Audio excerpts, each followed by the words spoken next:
આજે તમારી માટે રક્ષાબંધનને લગતો એક સ્પેશિયલ કાર્યક્રમ લઈને આવી છું, જેમાં હું આપની મુલાકાત કરાવીશ સોરઠની મિસિસ સિંઘમ સાથે. તેમણે ઘણી ફિલ્મ્સ અને સિરિયલ્સમાં કામ કર્યું છે. જી હા મિત્રો, આપણે આવી ગયા છે દેવાંશી વ્યાસના ઘરે. પ્રદેશ 24 ગુજરાતી આજે આવી ગયું છે દેવાંશી વ્યાસના ઘરે. તો આપણે જાણીશું સોરઠની મિસિસ સિંઘમ અને નાની વહુની રિયલ દુનિયા કેવી છે, કેવી રીતે મનાવે છે તે રક્ષાબંધનનો તહેવાર. તો હું તમને પૂછવા માંગીશ કે તમારી રિયલ દુનિયા કેવી છે, તમારા ફેમિલી તમારા કરિયરમાં કેટલો સપોર્ટ કર્યો હતો, ક્યાંથી અને કઈ રીતે તમારી જર્નીની શરૂઆત થઈ હતી? મેં જર્નીની શરૂઆત કરી હતી મુંબઈથી 2018થી. ત્યાં મેં ઘણી બધી હિન્દી સિરિયલ્સ કરી, મેં કન્ટિન્યુટી રોલ્સ કર્યા એમાં. અને પછી કેમ કે મારું ફેમિલી અહીંયા અમદાવાદમાં રહેતું હતું અને હવે આપણી ગુજરાતી ઇન્ડસ્ટ્રી બહુ જ સારું ગ્રો કરી રહી છે, તો મને થયું કે હું ગુજરાતી સિરિયલ પણ કરી શકું છું. એન્ડ ટચવુડ કે મેં ગુજરાતી સિરિયલ કરી સોરઠની મિસિસ સિંઘમ, જેમાં એક પોલીસ ઓફિસરનો રોલ હતો અને જે ઘણી જ પોપ્યુલર થઈ, લોકોએ મને બહુ જ પસંદ કરી. અને એના પછી અત્યારે હું કરી રહી છું મોટી બાની નાની બહુ. એ કેરેક્ટર સાથે પણ મને એટલું જ અટેચમેન્ટ થઈ ગયું છે જેટલું મિસિસ સિંઘમ કેસર સાથે થઈ ગયું હતું. તો એટલા માટે મેં આ કસ્ટમાઇઝ કવર બનાવડાવ્યું છે સરગમ. આ છે સરગમ. બીકોઝ સિરિયલમાં એવું ને તમે 13-14 કલાક એક જ કેરેક્ટર પ્લે કરો છો, તો ધીમે ધીમે એ કેરેક્ટર સાથે એક અટેચમેન્ટ આવતું જાય. તો જેવું અટેચમેન્ટ મને મિસિસ સિંઘમમાં કેસર સાથે હતું, હવે એવું અટેચમેન્ટ મને આમાં નાની બહુ સરગમ સાથે થઈ ગયું છે. તો અને એમાં મારી ફેમિલી મને બહુ જ સપોર્ટ કર્યો છે. ડેફિનેટલી એ લોકોનો સપોર્ટ ના હોય તો તમારે આગળ સારું કામ કરવું, એક લેવલ સુધી પહોંચવું બહુ અઘરું થઈ જાય. ઓકે, તો તમને ફેમિલીથી કેટલો સપોર્ટ મળ્યો હતો? કારણ કે જનરલી ઘણીવાર એવું હોય છે કે સપોર્ટ નથી મળતો હતો, તો એ જાણવા માંગીશ કે તમારા ફેમિલી તમને કેટલો સપોર્ટ કર્યો, આ સિવાય તમારા ભાઈ તમને કેટલો સપોર્ટ કર્યો હતો? યસ, મારા ફેમિલીએ મને બહુ જ સપોર્ટ કર્યો છે. એવી મારી કોઈ ડ્રામેટિક સ્ટોરી નથી કે ઇમિડિયેટલી ના પાડીને ઘર સે નિકલ ગયા और भाग गए और मुंबई चले गए और करियर बना लिया. नहीं, બધા મને બહુ સપોર્ટ કર્યો. હું ભણવામાં બ્રાઇટ હતી, સીએ કરતી હતી, એ છોડીને હું ગઈ મુંબઈ તો પણ મને બધાએ જ સપોર્ટ કર્યો, મારા ભાઈએ પણ સપોર્ટ કર્યો. ઇનફેક્ટ મને જ્યારે પણ કોઈ પણ પ્રોજેક્ટ આવતો, કોઈ સિરિયલ વિશે આવતું, કોઈ કેરેક્ટર વિશે આવતું અને મને કન્ફ્યુઝન થાય કે મારે આ કરવું જોઈએ કે ના કરવું જોઈએ, આ સારું રહેશે કે નહીં, તો હું મારા ભાઈને ફોન કરીને પૂછતી કે શું કરવું, આટલું બજેટ કે છે, આવું કેરેક્ટર છે, મારા ઉપર શૂટ થશે, મારે કરવું જોઈએ ના કરવું જોઈએ. અને હું બહુ જ એની સાથે ડિસ્કસ કરીને પછી એ વસ્તુ માટે હા કે ના પાડતી. જેને કારણે મારા ઘરમાં ઘણા બધા જે ફેમિલી મેમ્બર્સ છે એ મારા ભાઈને મારો મેનેજર કહેવા લાગ્યા છે, બીકોઝ હું બધું એને પૂછીને કરતી. ઇનફેક્ટ હમણાં પણ મારા કોઈ પણ ઇવેન્ટ્સ હોય, હું એને સાથે લઈને જાઉં, સ્પેશિયલી આઉટ ઓફ અમદાવાદ ના હોય તો હું એને જ ફોન પકડાવી દઉં કે તું વાત કરી લે, ત્યાં કેવી રીતે બધું અરેન્જમેન્ટ કરશે, શું બજેટ હશે, એ મારી સાથે આવે એટલે મારે કોઈ ચિંતા નહીં કરવાનું.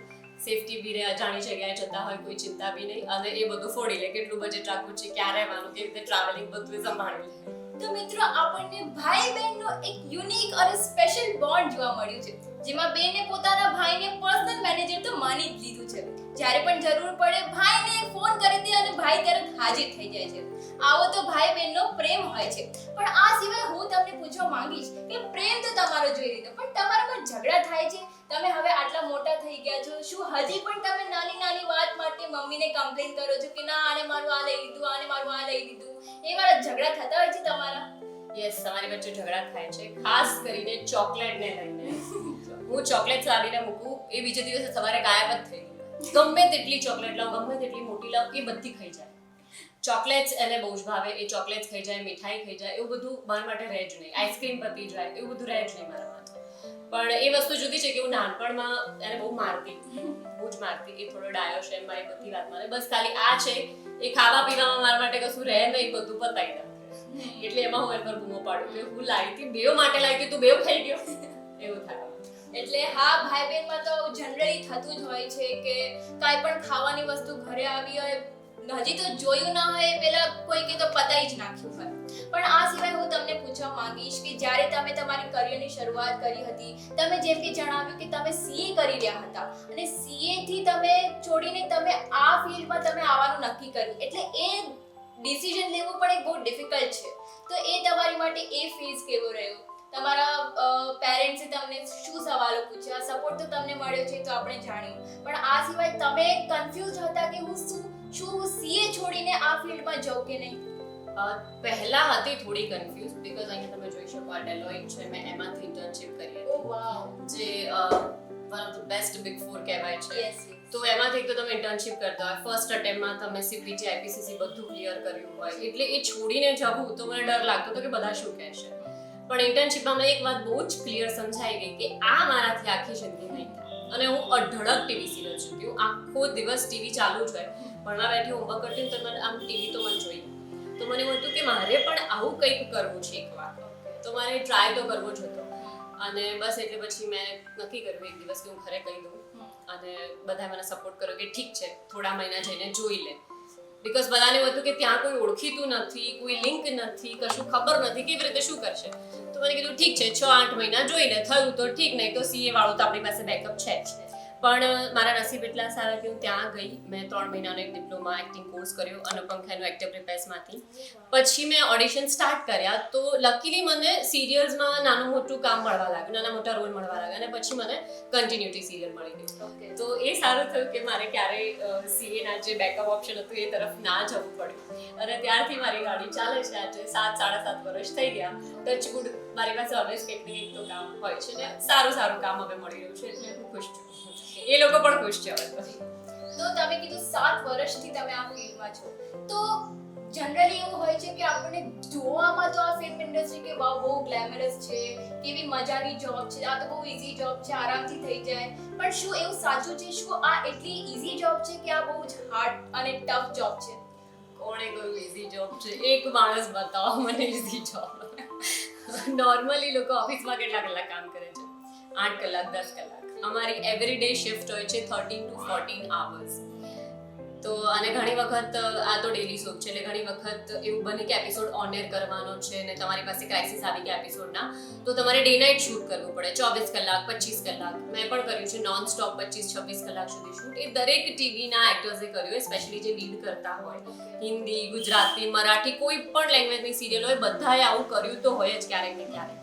સો ઇટ્સ વેરી ટફ જોબ કે તમારે આખો દિવસ હેર મેકઅપ ને બધું આમ રેડી થઈને રહેવાનું છે. તમને તૈયાર થવું થોડા કલાક ગમે. જ્યારે તમે મેરેજમાં જતા હોય, કોઈ ફંક્શનમાં જતા હોય, 13-14 કલાક એવી રીતે તૈયાર થઈને બેસવું કોઈને ના ગમે. પહેલા 2 દિવસ સારું લાગે, પછી તમારે આદત નાખવી પડે કે ઓકે રોજ સવારે ઉઠીને મેકઅપ કરવાનો છે, એટલું હેવી સાડી પહેરવાની છે, જ્વેલરી પહેરવાની છે, રેડી થવાનું છે, અને ગરમીમાં શૂટ કરવાનું છે. આખો દિવસ શૂટ કરતા, એટલે એ બહુ મહેનતનું કામ છે. જેને ગમતું હોય, એ કામ સાથે પ્રેમ હોય ને, એ જ ટકી શકે. બાકી શોખ માટે આયા હોય ને, એ થોડું નાનું મોટું કરીને જતા રહે, ઇન્ડસ્ટ્રી છોડી શકે. તો દર્શક મિત્રો, આપણા સૌની મનગમતી નાની વહુ પાસેથી આપણે જાણીશું કે તે રક્ષાબંધનનો તહેવાર કેવી રીતે ઉજવે છે. તો તમારા જીવનમાં રક્ષાબંધનનું શું મહત્વ છે? તમે કઈ રીતે રક્ષાબંધન ઉજવો છો?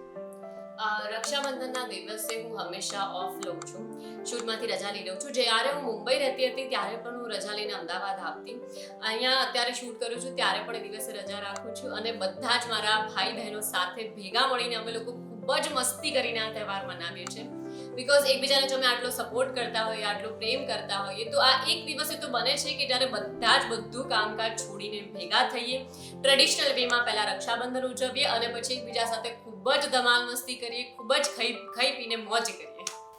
તો તમે તમારા કરિયરમાં ઘણા બધા સારા રોલ્સ ભજવ્યા છે, પણ શું તમે તમારા કરિયરમાં ક્યારેય બેનનો રોલ ભજવ્યો છે? અને અગર ભજવ્યો છે તો તમારો એક્સપિરિયન્સ કેવો હતો? યસ, મેં સૌથી પહેલી વાર બહેનનો રોલ મુસ્કાન સિરિયલમાં ભજવ્યો હતો. શરદ મલ્હોત્રાની બહેન બની હતી. અને જો અત્યારની વાત કરું, મોટી બાની નાની બહુ, તો એમાં એક ચિરાગ ભાઈ છે જે આમ તો મારા જેઠ થાય છે, પણ સિરિયલમાં એવું બતાવ્યું છે કે હું એમને રાખડી બાંધું છું, એમને ભાઈ માનું છું, અને સિરિયલમાં એવું શૂટ કરતા કરતા, એવા સીન્સ કરતા કરતા અમે જેન્યુઅનલી ભાઈ બહેન જ બની ગયા છે. એક ઓર્ગેનિક બોન્ડ ક્રિએટ થઈ ગયું છે. અને હવે એકચ્યુઅલીમાં એવું થઈ ગયું છે કે કોઈ પણ પ્રોબ્લેમ હોય, તકલીફ હોય તો અમે ભાઈ બહેનની જેમ એકબીજા સાથે શેર કરવા લાગ્યા છે. અમે ભાઈ બહેનની જેમ ઝઘડીએ બી છીએ, એકબીજાને સેટ ઉપર મારીએ બી છીએ. તો અમે પ્રોપર એકદમ ઓર્ગેનિક રીતે ભાઈ બહેન વાળું અમારું બોન્ડિંગ બની ગયું છે. તો સેટ પર આવો માહોલ હોય જ્યારે આટલી પોઝિટિવિટી હોય તો કામ કરવાની પણ એટલી જ મજા આવતી હશે. યસ, ડેફિનેટલી 13-14 કલાક તમારે બધા માણસો સાથે રહેવાનું છે. સો ડેફિનેટલી જો એક સારો બોન્ડ બની જાય, બધા સાથે રિલેશન્સ બનતા જાય તો કામ કરવાની બહુ મજા પડે. તો રક્ષાબંધનનો તહેવાર એટલે તો ભાઈ બહેનનો પ્રેમ હોય છે. તો રક્ષાબંધન પર તમે શું બે શબ્દ અમારા દર્શક મિત્રોને કહેવા માંગશો? સૌથી પહેલા તો હું પ્રદેશ 24 ગુજરાતીનો ખૂબ ખૂબ આભાર માનીશ કે લોકો મારા ઘરે આવ્યા, મારી સાથે રક્ષાબંધન સેલિબ્રેટ કરી અને બહુ જ મજાની વાતો કરી. અને પ્રદેશ 24 ગુજરાતીના દર્શક મિત્રોને રક્ષાબંધનની ખૂબ ખૂબ શુભકામનાઓ. ખૂબ જ મસ્ત રીતે આ તહેવારને સેલિબ્રેટ કરો. ભાઈ સાથે, એકબીજા સાથે તમે ખૂબ જ ઝઘડો પણ એકબીજાને સપોર્ટ પણ એટલો જ કરો. તો અમારા પ્રદેશ 24 ગુજરાતીના દર્શક મિત્રોને રક્ષાબંધન પર એવી કંઈક માહિતી આપવી હોય તો તમે શું આપશો? યસ, સો એની પાછળ આમ તો આપણે રક્ષાબંધનની પાછળ ઘણી બધી સ્ટોરી સાંભળી જ હોય છે, ઘણા બધા કિસ્સા જોડાયેલા છે. એમાંનો એક નાનો એવો કિસ્સો કહેવા માંગીશ કે બલિ નામનો જે રાજા હતો એને ખૂબ જ જપ તપ કર્યા અને વિષ્ણુ ભગવાનને પોતાની પાસે રાખી લીધા. ત્યારે લક્ષ્મીજી બહુ ચિંતામાં આવી ગયા. ત્યારે નારદ મુનિ એમને એક ઉપાય કીધો કે તમે બલિ રાજાને રાખડી બાંધો, એને ભાઈ બનાવો અને પછી એમની પાસેથી વિષ્ણુ ભગવાનને પાછા માંગી. અને લક્ષ્મીજીએ એવું કર્યું. એટલે આપણે રક્ષાબંધનને બળે પણ કહીએ છીએ. તો રક્ષાબંધનના તહેવાર પર તમે તમારો કિંમતી સમય આપ્યો અને આવી સારી માહિતી આપી એના બદલ તમારો ખૂબ ખૂબ આભાર. તમારો પણ ખૂબ ખૂબ આભાર કે તમે મારા ઘરે આવ્યા, મારી સાથે આ સેલિબ્રેટ કર્યું અને મને પણ દર્શક મિત્રો સાથે કનેક્ટ થવાનો મોકો આપ્યો. એના માટે થેન્ક યુ સો મચ.